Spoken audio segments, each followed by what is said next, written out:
Hi, this is Mary from the Daily Sew. In this video, we're going to make throw pillows that have a zipper opening. Pretty cool. The zipper opening allows you, of course, to take the cover off and throw it in the wash, making it very practical, especially if you have wild animals living in your house like we do. Looking at you, Basso. Even with the zipper, you can make a pillow like this within a couple of hours, or you can make it entirely by hand. It is that easy of a project. I'm going to make it on the machine in the video, but I will tell you how to make it by hand as we go along. It's also a fun project in that you can use just about any fabric you happen to have. So if you have an old scarf, an old skirt, an old dress, or something like that that you don't wear anymore, but you like the fabric, you can turn that into a pillow. If you have an old tablecloth or an old piece of an old quilt that your grandmother made, you can turn that into a pillow. So it's time to take those things out of the box from under your bed and put it on top of your bed as a pillow. So if you're ready, let's go. First, I want to show you this lovely fabric designed by my friend Lisa Smith. Lisa is an artist who's taking her artwork, putting it on fabric, and making pillowcases with it. It's incredible. It's like paintings on your bed.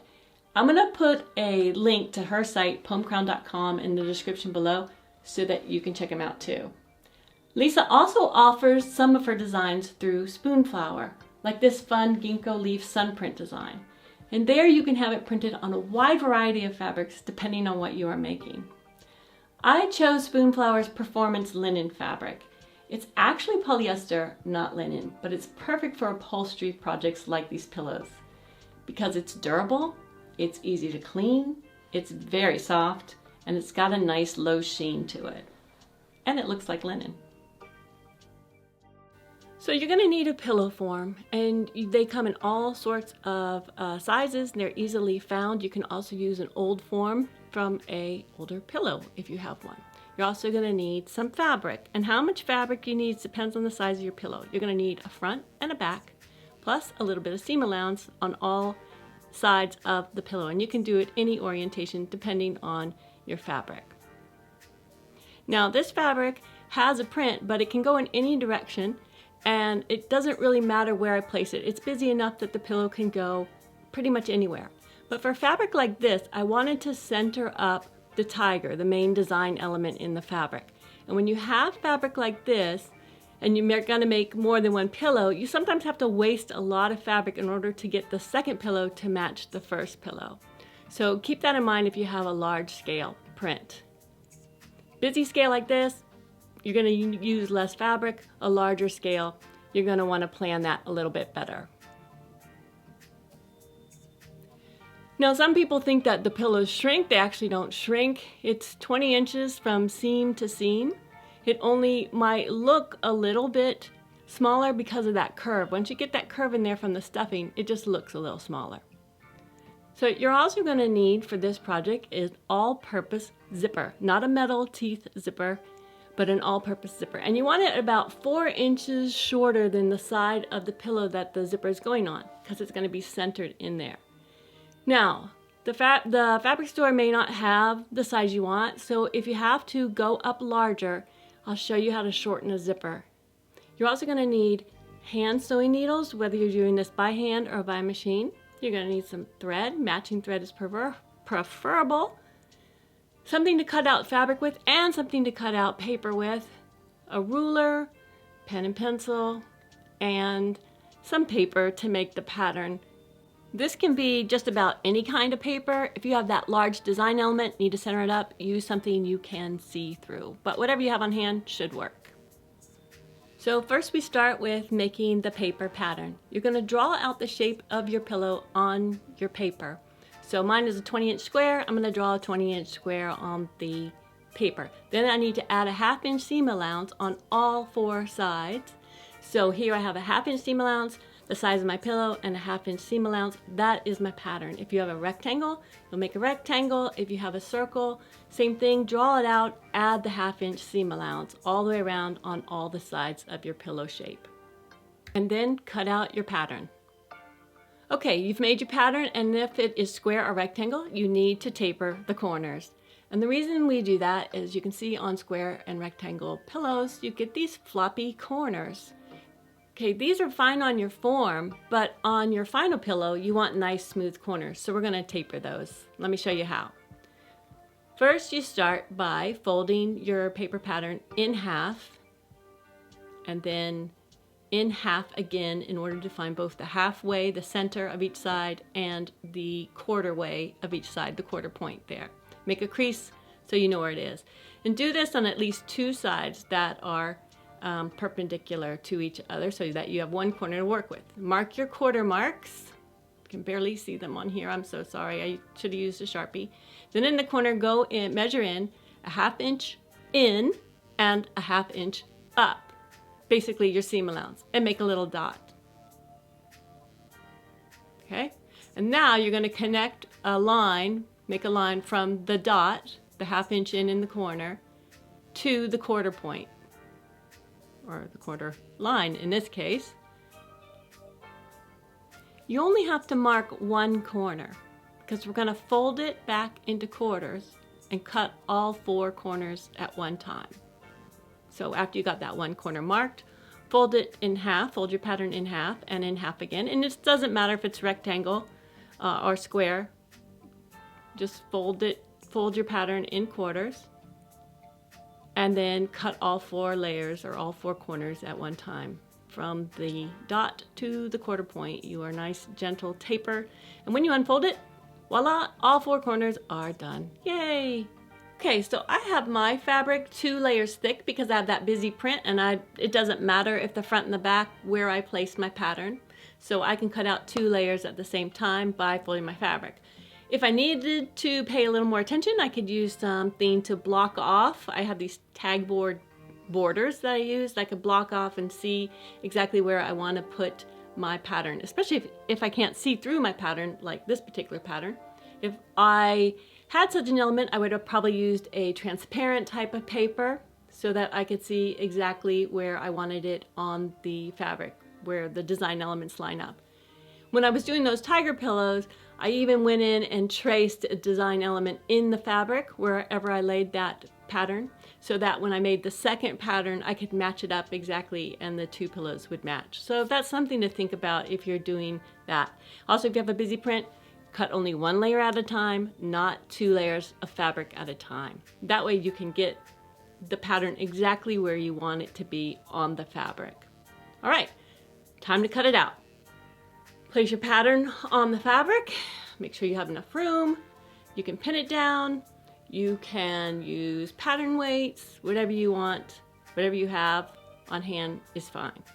So pinning it, make sure your pins go perpendicular to the edge of the pattern. These are Altoid tins that I have filled with BBs that I got at the sporting goods store. Rotary cutter is great if you have a rotary mat. If not, use scissors, old-fashioned way. So zip it down the side of the pattern and you will see I make a big bad practice there by putting my fingers in front of the rotary cutter. Don't do that. You could easily slice your fingers. I'm not sure why I do that, but I suggest don't get in that bad habit that I have. All right, let's see what we have here. A front and a back. And now we need to decide, if we haven't already, which side our zipper is going to be on. On a square pillow like this, it doesn't really matter, but I can see I kind of have an up and down direction, so I'm going to pick one side. On a pillow like this, I definitely have a bottom and a top and side, so I can decide where I want to put that zipper. I would put it on the bottom, but it's up to you, of course. If you have a rectangular pillow, it depends again on what size zipper you got, which size will fit on what side, and it's really a personal preference where you want to put your zipper. But either way, take the 2 layers on the side that you are going to put the zipper on and pin them together. We're going to sew these together, and I did it one way, and then I thought of, after I did the video, of a better way to do it, and I'm going to explain that in just a second. But for now, just pin those sides together. And again, this is the one side that you're going to put the zipper on. we're going to go to the machine and baste it a 1/2 inch all the way across. Even though we tapered the corners, we're going to do a 1/2 inch all the way across. And remember, a basting stitch is a long stitch, regular stitch is the normal stitch length. Now the other way I thought about doing this, which might be better, center up your zipper first. Mark the beginning and the end of the teeth. Baste where the teeth go and regular stitch from the corner to the beginning of the zipper, from the end of the zipper to the corner. And again, you're going to use a 1/2 inch seam allowance the whole way through, even though we tapered the corners. But either way, press open the seam allowance there. Now we're going to center up the zipper. And if you've already basted it the second way, you know where it goes. Now, if your zipper is too long, let's go ahead and shorten it. There are instructions on the zipper packaging, but let me show you real quick. Go ahead and measure how long you want your zipper to be from the zipper head down to wherever you want the end to be. Go ahead and make a mark with a pen. That seems to be the best for me.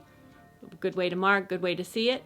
And then take a needle and thread, hand needle and thread, and make a couple of stitches over the teeth. So you're making a thread zipper stop. You know, normally it's a little piece of plastic or metal, depending on the type of zipper, that stops the zipper head from going off the tail of the zipper. And this one is just a thread one. Test it, go ahead and knot on the back, and voila. You're just going to cut off the tail, the excess bit, and you can just toss that away. Now, let's center that zipper up. Again, you could measure, but you know what I like to do? I like to fold things in half. So fold that zipper in half, fold the fabric in half, or measure it, and then starting in the center, go ahead and lay your zipper down on top of the seam. You want your zipper teeth to be lined up on top of the seam, and then pin it down in place. Then I like to hand baste it down. When you sew though, you're gonna have to move that zipper head up and down. So don't put your basting stitches too close to the teeth, or you won't be able to move that zipper head down out of your way. So you're gonna take it to the machine once you get it basted down all the way. You're gonna sew up and down, and you notice the ends there, the two ends above the zipper head, I've sewn them together. And you can just do this with a pin, just make sure they're kind of together, because you're gonna sew across them and you don't want them to move out of your way underneath the presser foot of the machine. Of course, if you're doing this by hand, and I have a video about that, how to set a zipper in by hand, you won't have to worry about the machine. Anyway, go ahead and leave some room for the zipper head to go up and down.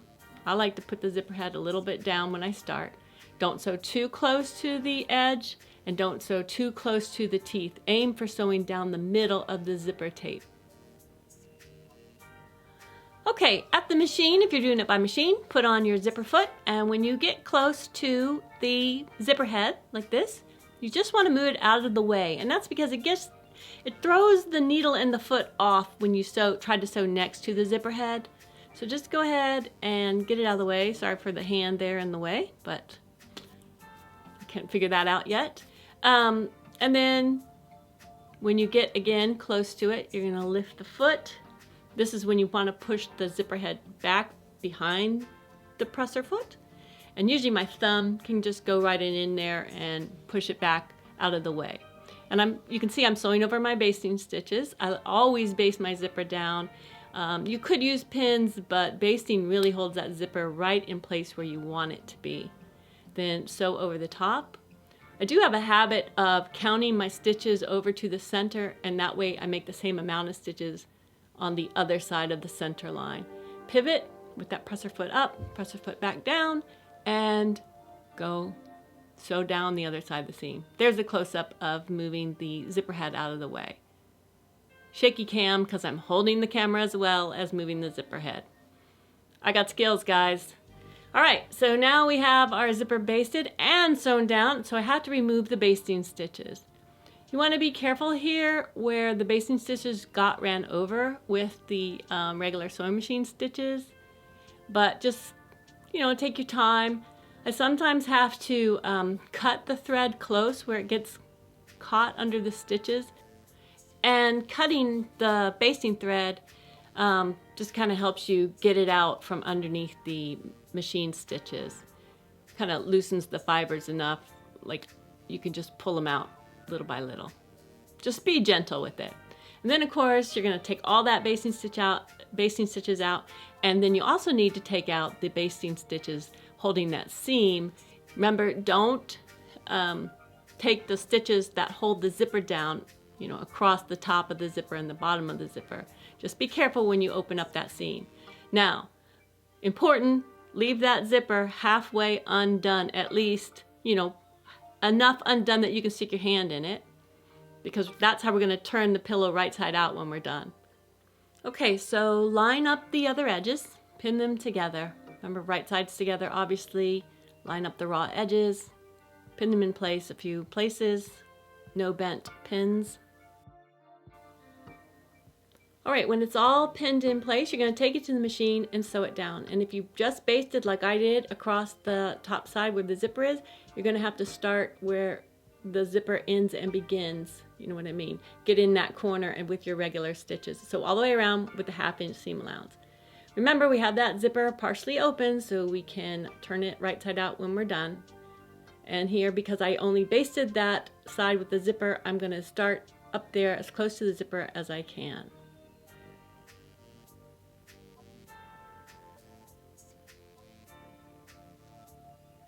Get it up in there, zipper out of the way. And this is a fine way to do it, but it might be more secure if I had done it the other way that I showed, where you baste only where the zipper goes and go ahead and stitch that seam when you first start from the zipper end to the corner. But this will work. 1/2 inch seam allowance.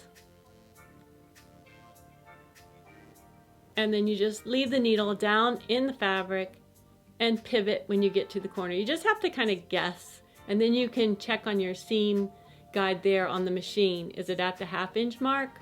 Okay, if it is, great, put it down, start sewing, and if it isn't, then you can take a stitch forward. You can even manually make it go forward exactly how farther you need it to go.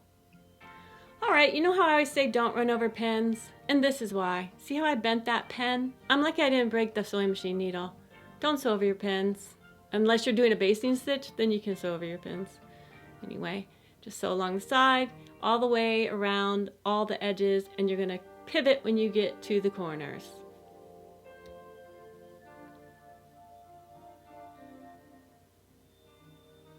Okay.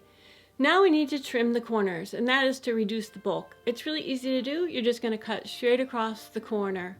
A little bit close to the stitches, not too close to the stitches. If you have extra bulky fabric, go ahead and trim the corners again a little bit extra, like I do there. So a little bit extra and a little bit extra. You don't have to do this on lightweight fabrics, but it does make a difference in the poking out the corners on heavier fabrics. And if you cut too close to the stitches, or if you have fabric that easily frays, you might want to dab a tiny bit of fray check onto the corner there.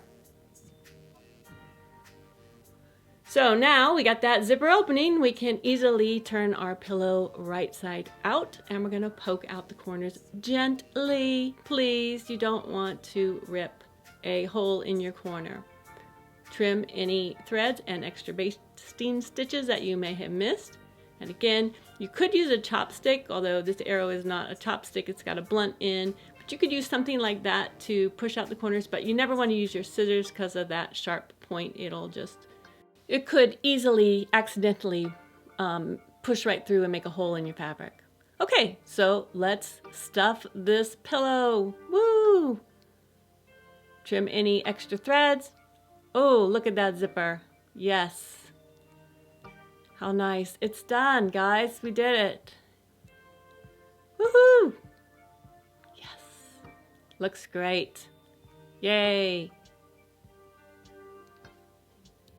Well, I hope you found that easy to follow along. If you have any questions, please put them in the comments below and I will be sure to reply. Thank you so much for watching. Goodbye.